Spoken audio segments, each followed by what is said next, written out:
Hello, kumusta? Welcome po dito sa aking YouTube channel. Para sa video natin yan, meron tayong ngayong package extension cord po ito tsaka barena. Pan-testing natin kung malaganda ba yung extension cord na nabili natin na cheap. Umurahin lang pero mabigat po siya. Tatlo po itong laman nito. Isang 20 meters, dalawang tig 10 meters. Yung yellow na version ng extension cord hindi ko po yun binili kasi gagamitin ko po ito para sa mga speakers ko. Hopefully okay sila.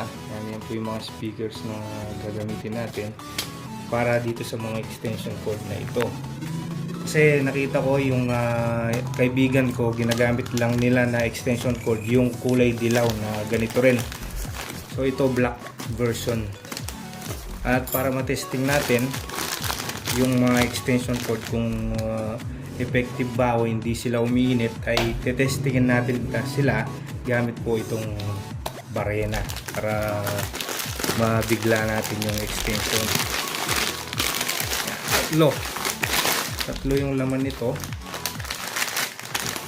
Lamang 500 pesos or 80 ata.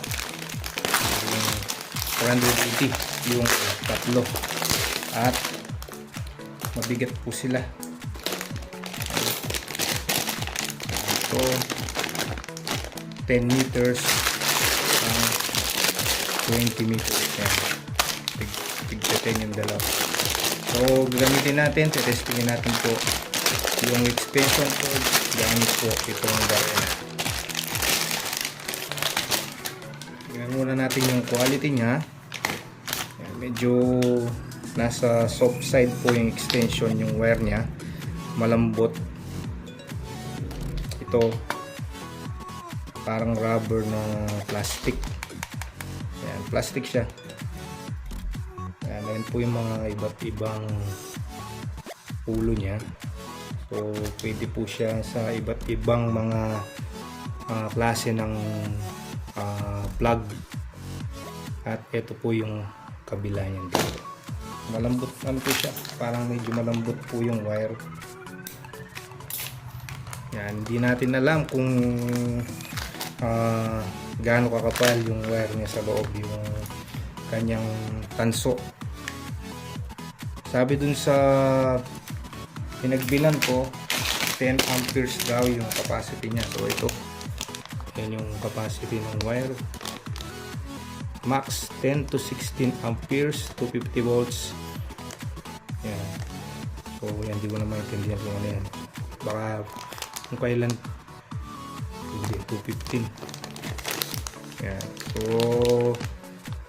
parang ito yung iba't ibang pwede natin paggamitan. Yan, meron pa siyang parang pwede daw siyang pang industrial. So fully magandang klase kong extension kahit cheap lang siya.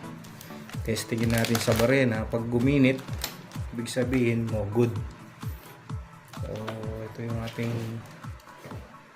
ating saksakan. Uy, medyo ano siya na lukot. Ayan siya. Meron siyang LED indicator. Meron pa siyang sabitan dito. Tigas siya. So ito na, saksak na natin ng barena. Saan siya papasok? Dito ba? Ayan, pwede siya dito. Okay, at subukan na natin. Hopefully hindi tayo makuryente. Game.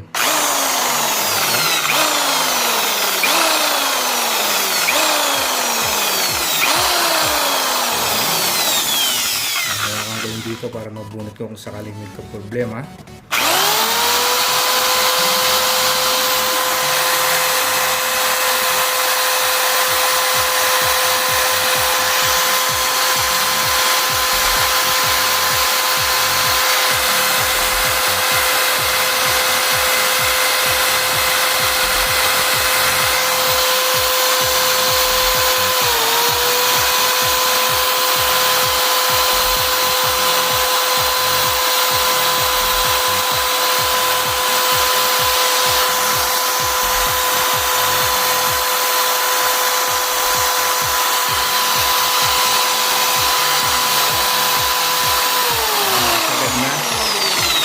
pa rin siya, hindi siya umiinit.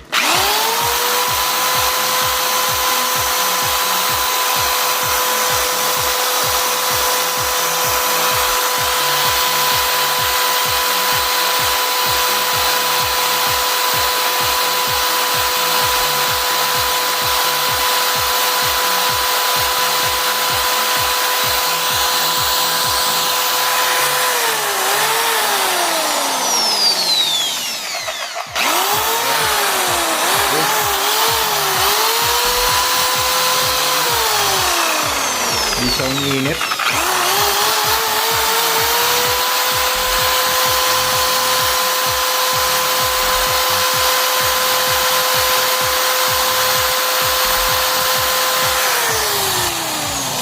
Okay na siguro yan.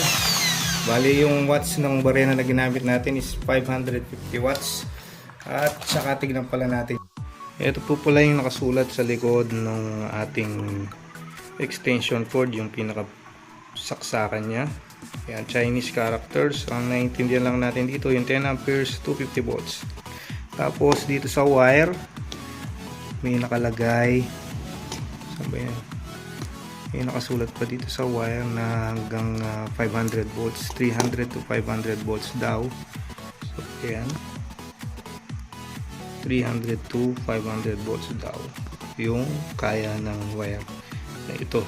Pero ewan natin. Pero sa testing ko naman dun sa barena, ginamit natin siya na medyo matagal, hindi naman siya uminit. Parang okay naman itong wire. Bali mag-update na lang ako, maglalagay na lang ako sa comment section kung sakaling nagka-problema po tayo dito sa extension wire na nabili ko, para ma-update ko po kayo. Maraming salamat po sa panonood. Kung bago ka pa lang sa aking YouTube channel, please like, share, and subscribe.